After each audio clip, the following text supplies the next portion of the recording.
Sir आपसे जानना चाहेंगे कि अगर हम बात करें माइग्रेन और नॉर्मल सर दर्द की, तो मैं आपसे जानना चाहूंगी कि माइग्रेन के जो लक्षण होते हैं, जो सिम्टम्स होते हैं, वो क्या कुछ होते हैं, और साथ ही एक नॉर्मल आम सर दर्द जो होता है उसके क्या कुछ डिफरेंसेस होते हैं दोनों में, थोड़ा इस बारे में बताएं हमें।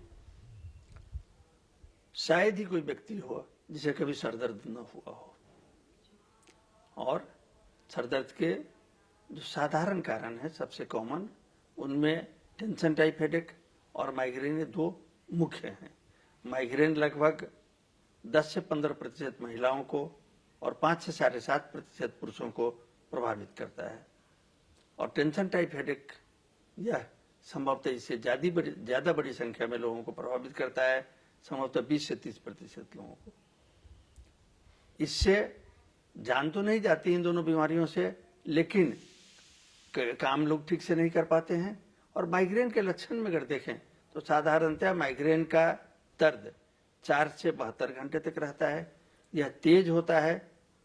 लगभग 60% लोगों में यह सर के एक भाग में हेमिक्रेनियल मतलब आधे सर में होता है, जिसे गांव के लोग अधकपारी कहते हैं। लेकिन कई बार लोगों को भ्रम होता है कि अधकपारी अगर नहीं है, आधे सर में नहीं है, तो माइग्रेन नहीं है। लगभग 40% लोगों को दोनों तरफ दर्द होता है, और कई बार एक तरफ, कई बार दूसरे तरफ, और कई बार पूरे सर में दर्द होता है।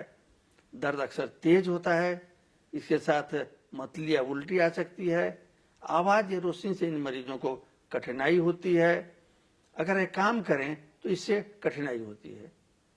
इसकी तुलना में टेंशन टाइप हेडेक में पूरे सर में हल्का या मध्यम सिविरिटी का दर्द होता है, जो अक्सर लगातार रहता है।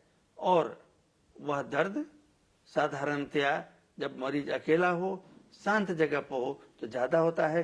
उल्टी नहीं होती है और काम करने से उनका दर्द नहीं बढ़ता है। रोशनी एवं आवाज से टेंशन टाइप हेडेक के मरीजों को भी थोड़ी कठिनाई हो सकती है। इसके इलाज के लिए माइग्रेन के मरीजों का नींद पूरा होना आवश्यक है। नींद की कमी से भी इन्हें इसके दौरे ज्यादा आते हैं। फास्टिंग यानी उपवास करने से भी इन्हें दौरे ज्यादा आते हैं।